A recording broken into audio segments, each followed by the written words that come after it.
Hello and welcome to a Tyrrell's Classic Workshop. Another catch-up on what's going on, different disciplines, different things going on. So without further ado, we'll get straight into it. Well, this is quite a watershed moment, really. We're busy with Countaches at the moment. We've just put another Countach engine in this week, but the big news is this is the first time Corey has flown solo on a Countach engine rebuild. I've sort of given you some guidance here and there. Pistons go in cylinders, that sort of thing. Yeah.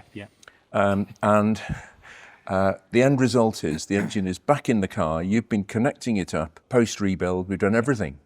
Pistons, bearings, valve clearances, which on 48 valves is very time consuming. Yes, there were many days in that. Yeah. But you've done a phenomenal job. We have started it up, and it started virtually first time, didn't it? It did, short of leaving one wire on the ignition module disconnected. It fired straight Well, that's up. all right. It helps to build up oil pressure. Well, it does. And no, it was very keen to go, actually, which is great. And it sounds absolutely glorious. We can put a little video on of it springing to life.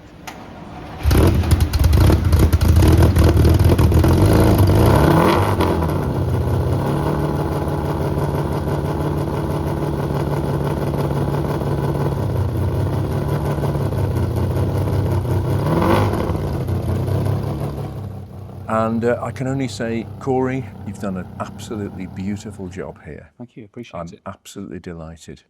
It really is a credit to you and the business. So, of all the things, you're grappling with the throttle cable, aren't you? I am. Yeah, well, when me and Les originally took the engine out, obviously we disconnected the throttle cable at the end where it peaks out down here, and we had no reason to disconnect it from the throttle pedal. But having looked at the throttle pedal when reconnecting it all up, I noticed that the end of the original wire, which I've got coiled up here, was all fraying and splitting, and the connector that goes onto the pedal was hanging on by a thread. So it was going to snap. Right. And so the hope was that I could get the throttle cable out, the inner and the outer, in one go, but the outer cable will not come free.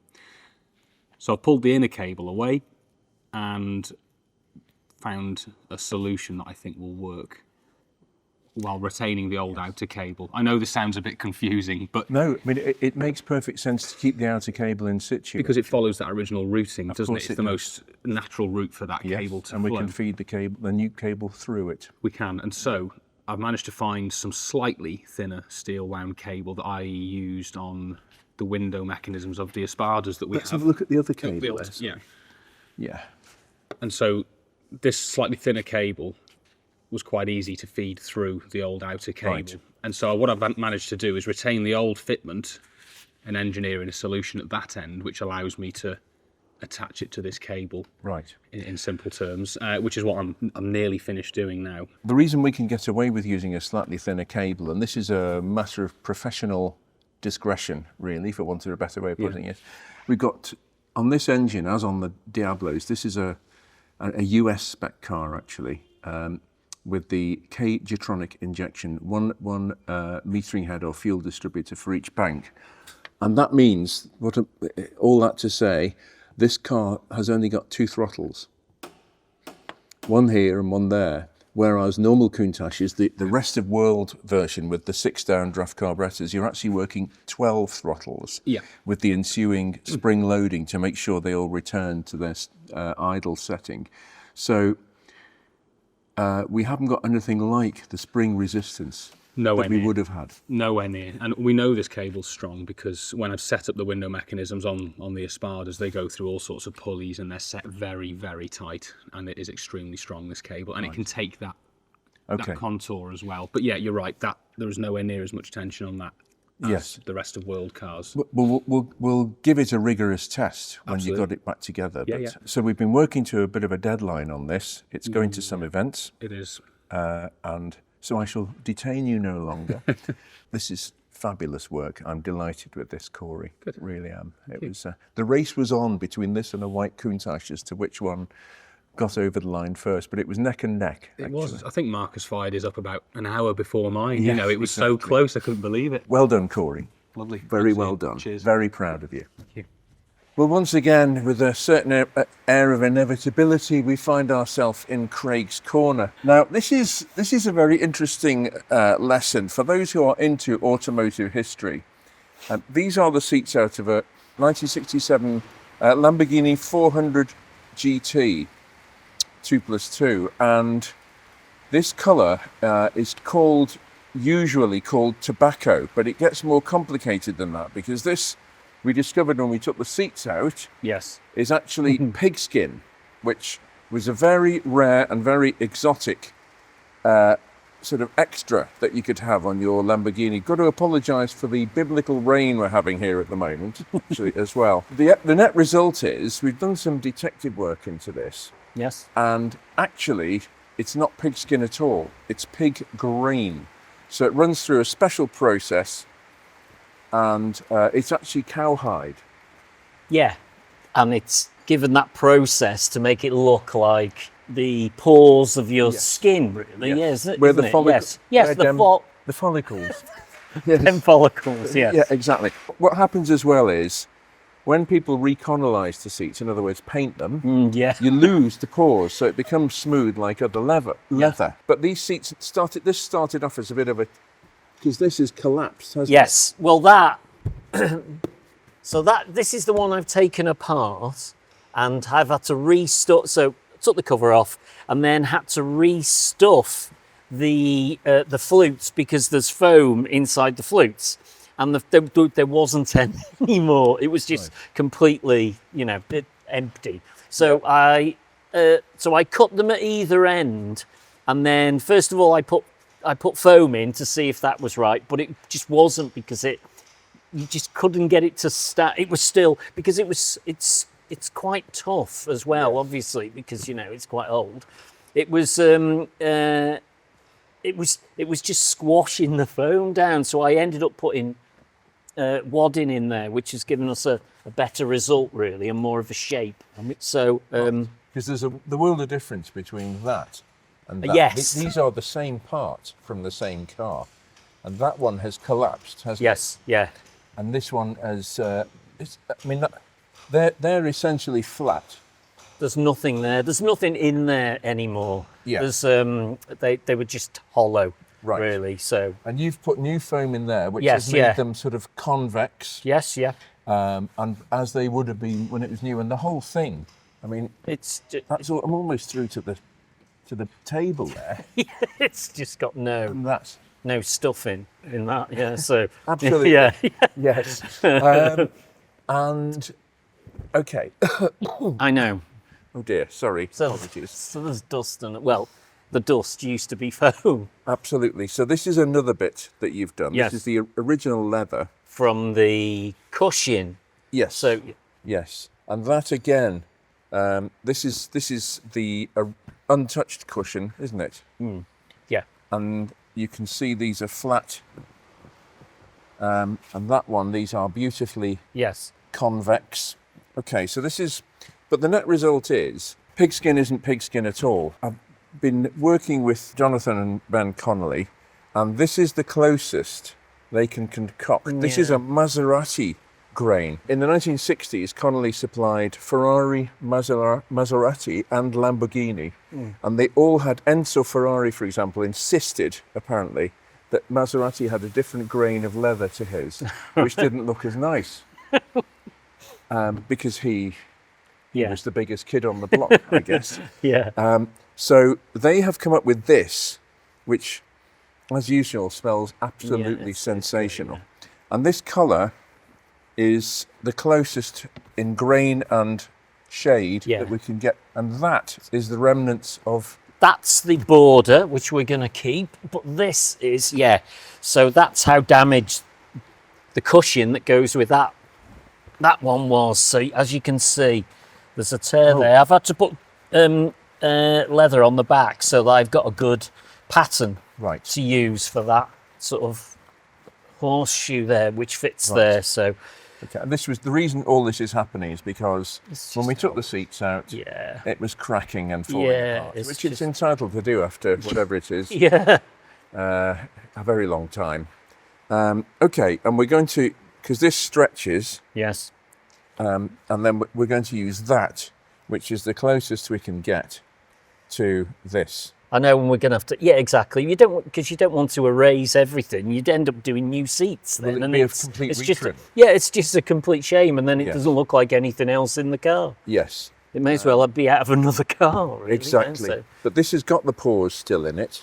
yeah, But I mean, apart from that, it's a shame because it. I know the foot. Yeah, With a job like this, the judgment call is to where to begin and end, isn't yeah, it? Really. definitely. Yeah, I think it was just repair the bits that are damaged, and the bits that we can make better for Yes. for want of a better term. Exactly. Yeah, But really. the big shock here is pigskin is not pigskin. No, In the world of leather and Faux. exotic cars. pigskin. So if you, I mean, Frank Sinatra's Miura, he ordered orange. Apparently, I didn't know this. Orange was Frank Sinatra's favourite colour. Okay. So that's why he ordered his Miura in orange with an orange pigskin interior. Why not? Yeah. And he also secretly visited the factory apparently, wow. to spec up his car. I didn't know that either until recently. Anyway, it would have been almost identical to this Yes. originally. So there's your before, there's your after, Yes. and I think once that's the cushion's been put together with the the new leather, it'll look really good. yes, Yeah. I agree. Yeah. And the other thing about this is it's safety as well because the steel frame is around that. Yeah. If somebody bumped into you in the back of the car, that would go straight into your shoulder blades, Yeah, which doesn't bear thinking about. There's just nothing. It's just terrible. So all these things, so I'm using the royal we here, are managing to salvage Yeah, this. definitely. So yeah. that's great. It's going to look fantastic when it's No, I finished. think so. Yeah, because it's the only bit that's worn out, I should say, in Yes. that car, isn't it? It is, really, yeah. because we did look over it, thinking, what else needs doing, and then everything else is fine. Sure. Yeah. Well, we come to Alex, whose skills also get better by the minute. So, Alex, this is we've seen this on the channel before. This is a Rolls-Royce Silver Cloud 2 long wheelbase, and again, it's very precious to our customer. It's a very personal thing, and that's why he is happy for us to do it properly as opposed to cock it up, I think is the expression, isn't it? Trying to go down that road. Now, the difference between the standard steel saloon, as it's called, Silver Cloud, and the long wheelbase is that there were, I think from memory, 4 inches of extra rear legroom built in, if not a bit more actually. And instead of having the extra window at the back of the door, as the standard steel Silver Clouds had, this has got one let into the body at the back to sort of disguise the length of the car. It's a styling trick, and it works. And this is therefore called a 6-light car in old coach building terms. This is a quite an interesting car, and you've dug in deep. So, okay, before I get to the just by way of explanation, we've got a very, very robust chassis under here. Extremely heavy, extremely over-engineered, with what's called a cruciform in the middle to stop the chassis twisting and all that business. And then the body is literally dropped on body mounts. I think there are about 12 of them from memory. So Should be something like that, yeah. Yeah. I haven't counted them yet. well, I'm digging deep. Yeah, so you're going to know more than me. It's sad, really. I need to get out more. But the body is dropped onto the chassis, and you would think by that the body can almost get away with anything, really, in terms of structure, because the chassis does all the work. Solid, yeah. But this is Rolls-Royce, so it didn't work like that. This area here, the sills, is actually a complicated piece of structure, isn't it? Yeah, like I said, there's obviously 3 sections to the sills, and obviously you've got a centre section as well, where most stuff doesn't. Right, so you've got an inner sill. In fact, we got some. You haven't started on the other side. No, yet, you can see how bad it is on the other side. an inner sill, an angular section in between, and then this, the outer sill. And you've had to hand fabricate most of this, haven't you? Yeah, obviously with it being long wheelbase, you've had to do what they've had to do in the factory and add the 4 inches or whatever size it is to make them the right length. Right. Because obviously they're only going to make them for a standard size car. Cause Exactly. There's only so many of these built. It's a handful left, basically. So everything on the car, you've had to remake an extra bit to take pretty up the much, length. yeah. Okay, and this is very skilled work. You would never admit to it. Wait until I finished it. Then we'll have a comment on it. Alex is very bashful and very self-effacing, but the work you've done on this is absolutely brilliant, Alex. It really is. Some of the panels, like, don't get me wrong, the main work's in the pressing, but you've still got to make them fit, tweak them, and add pieces where you need to. And Exactly. Stuff. You don't just weld them straight on. Right. Yeah, it obviously takes a bit of juggling. And this is obviously an important, even though it is the body is literally placed on the chassis. This is still very important for things like door shuts to be consistent. Yeah, like you do. Obviously, if you do have it up on stands, you put on its wheels because you don't know how much movement there's still going to be. Because at the end of it, it's all metal and it's still going to move here and there. You don't realise how much a car can move. So you put it on the wheels before you start doing as I'm just finishing this off now, just to make sure all the door gaps line up. And to be fair, it hasn't really moved, to be honest, but you just do as precautions. Like you don't know, because you're cutting so much metal out of it. It's just very safe and sorry sort of thing. Sure, yes. And these tread plates here that go on just go there on underneath. Yeah, on the top step, like you say, fitted them as well, because obviously I've had to cut up to the top edge of the step, so making sure they haven't gone up, lowered or anything. Yes. So fit them with the doors. We've got these rubber strakes here, which are proud of the plate. The plate is either 304 or 316 stainless steel. So what we can do is take these rubber sections off and have these repolished. Yeah, certainly. Just to make the car look absolutely lovely. Can we just have a look at the other side? Yeah. And we'll just see what we're up against. But you've got to do the same amount of work. Same amount, yeah. I'm basically replicating what I'm doing this side. Right. Obviously, when you look at the sills, obviously you've got your inner sill there. That's obviously your centre section. So right. Go that way. So that goes like that, if I'm not mistaken. Yep. Other way, that'll be the back half. So that just fit like that. So you get that. Just turn that over for me. Right. Yep. So that goes like that. Theoretically, that's how it goes. And then this one goes on the outside. Yeah, that top edge will go to that edge. Right, there. I see. Okay. So. And this is the only way to guarantee that because this will be rusty. I mean, if you look at the front here. Yeah. As you showed me earlier. Hello. As you were saying about them body mounts, there's one less on it now. That is a body mount, or what is left of one. Which obviously, where it bolts to the chassis there, that's obviously part of the chassis that comes across.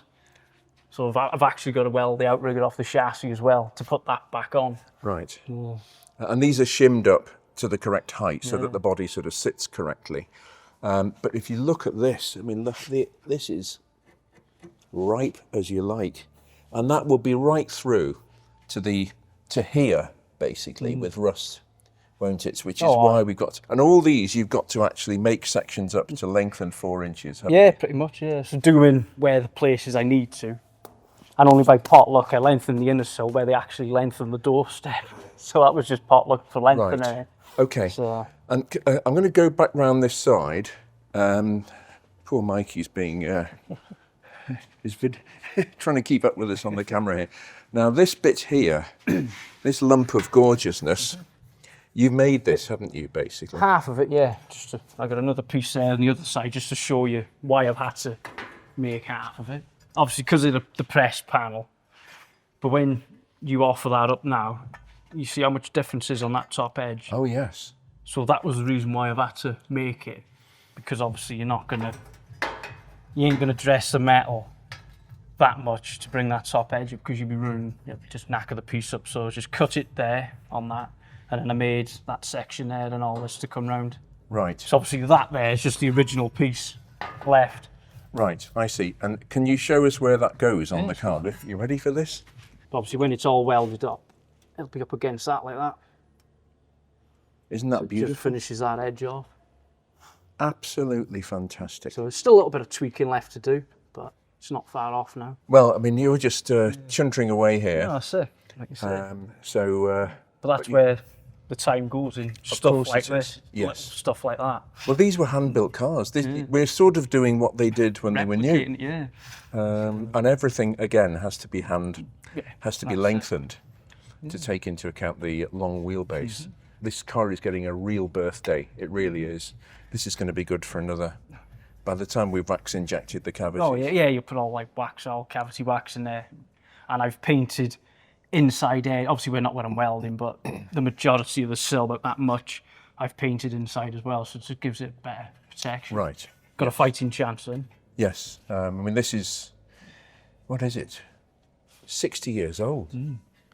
Over 60, nearly 70 years old. And this is probably the first time this level of work has been done to it. Pretty much, yeah, that's it. Because you're cutting out original metal largely, aren't you? Original and repairs as well, like over the years, they did Yes. get repaired. So yeah, it's a bit of both really. So Yeah. Alex, absolutely wonderful. Carry on carrying on. no worries. Well, that concludes another Tyrrell's Classic Workshop video. Please remember to subscribe. Hope you've enjoyed it, and we'll be back with something else very soon.